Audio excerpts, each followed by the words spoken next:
Você tem medo que a sua história não seja boa o suficiente e que ninguém vai querer ler ela? Se você tá com essa dúvida, eu tenho uma notícia que não é tão boa assim, tá? Talvez a sua história não seja boa o suficiente ainda, tá? Calma que isso tem solução. Eu também já enfrentei isso e cometi um monte de erro narrativo quando eu tava escrevendo as minhas primeiras histórias que nunca foram publicadas, porque elas não tinham nem pé nem cabeça. Foi só depois de ter entendido como que funciona uma estrutura narrativa, a ciência por trás de uma boa história, o storytelling, que eu aprendi os erros fatais que todo escritor tem que evitar, todo escritor, todo roteirista. E talvez você esteja cometendo esses erros e nem saiba.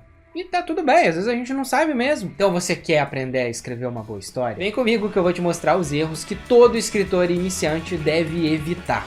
Olá, eu sou Matheus Jusinski e seja bem-vindo à Jornada do Eloy. Pra quem não sabe, eu tenho um livro publicado, Era Uma Vez um Mistério no Tempo. Então eu enfrentei todas as dificuldades que os autores iniciantes já enfrentaram, até mesmo são autores profissionais, todo mundo tem dificuldade. Não importa em qual patamar essa pessoa esteja. E isso foi uma coisa que eu senti muita falta, sabe, quando eu tava começando, né? Pessoas que já têm livros publicados compartilhando as suas experiências, coisa que eu não tive no começo. Aqui eu separei uma série de erros que você deve evitar na sua história. Sério, evita isso daqui, porque senão você não vai conseguir publicar o seu livro, né? E se você conseguir publicar, talvez as pessoas elas nem leiam a sua história. E não é o que você quer. Ninguém quer isso. Eu quero, você quer que as pessoas leiam as histórias que a gente escreve. Mas um erro que a maioria das pessoas não percebem que elas estão cometendo é que elas escrevem uma história, uma narrativa sem conflito. Uma coisa que não sai do lugar tende a ser chata. É uma história que não vai pra frente. E uma narrativa sem conflito é uma narrativa que não existe.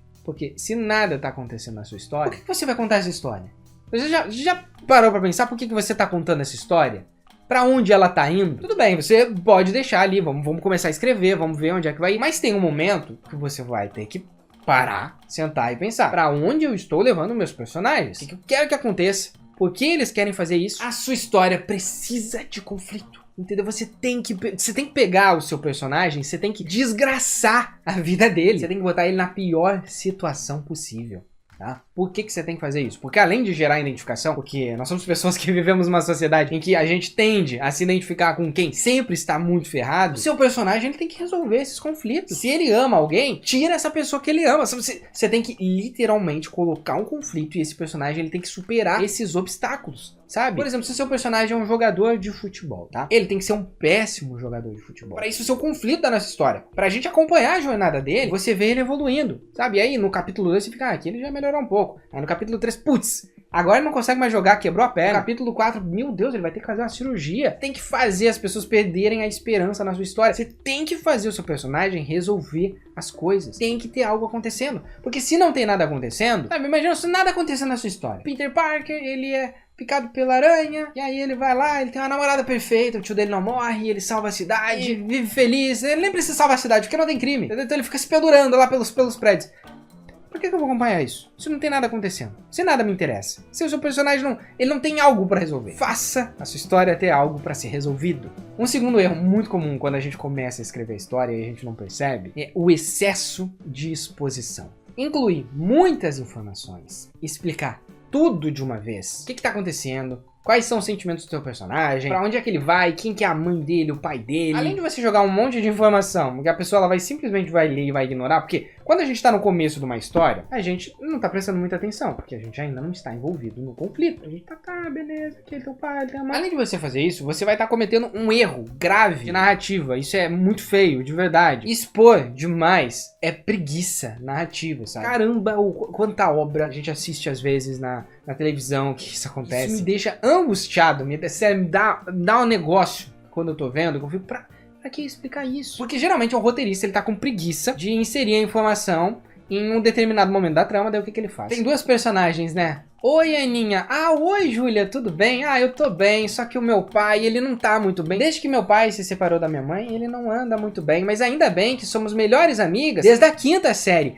É verdade, eu, você e o meu irmão não desgrudamos. O meu irmão, o Henrique, sabe, expôs um monte de informação gratuita pra lá na frente, porque vai acontecer alguma coisa que você tem que saber quem que é o pai, por que se separou, ao invés da história. ela ia aos poucos te contando isso, sabe? Mostra que a Aninha e a Júlia, elas são melhores amigas. Depois, mais pra frente, mostra que os pais se separaram, por que isso aconteceu. Uma coisa muito importante, aqui ó, não conte, mostre. Isso é muito importante. Se você ficar contando demais, é expositivo, é chato. Por exemplo, o meu livro, ele tem uma vantagem, né? Eu tenho ilustrações. Então eu consigo mostrar algumas coisas sem descrever tanto. Mas essa é uma vantagem que eu encontrei para fazer isso na minha história. Você tem que encontrar uma maneira de fazer isso na sua história sem deixar expositivo, porque exposição demais não é bom. E não somente exposição, né? A maioria dos escritores iniciantes, eles não se atentam à estrutura narrativa. A maioria das pessoas, tem muita gente de verdade, pessoas que escrevem livros, publicam livros, e elas não sabem que você precisa seguir uma estrutura narrativa de 3 atos. E cara, se você ignora isso, se você não sabe o que é isso, fica tranquilo.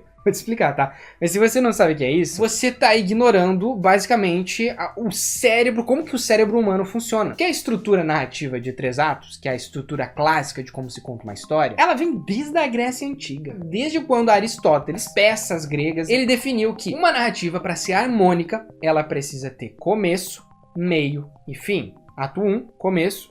Ato 2, meio. Ato 3, fim. Porque sempre quando a gente tá contando uma coisa, você quer saber a resolução. Por exemplo, você viu lá que o vizinho, ele acabou matando a vizinha ali. Você fica, meu Deus, mas e aí? Não, e aí que ele foi preso. Não, mas e aí? E aí que não, que agora vai ser julgado. Ah, mas e aí? Você quer saber a resolução. Se não tem a resolução da história, você fica, putz, mas e agora? O que vai acontecer?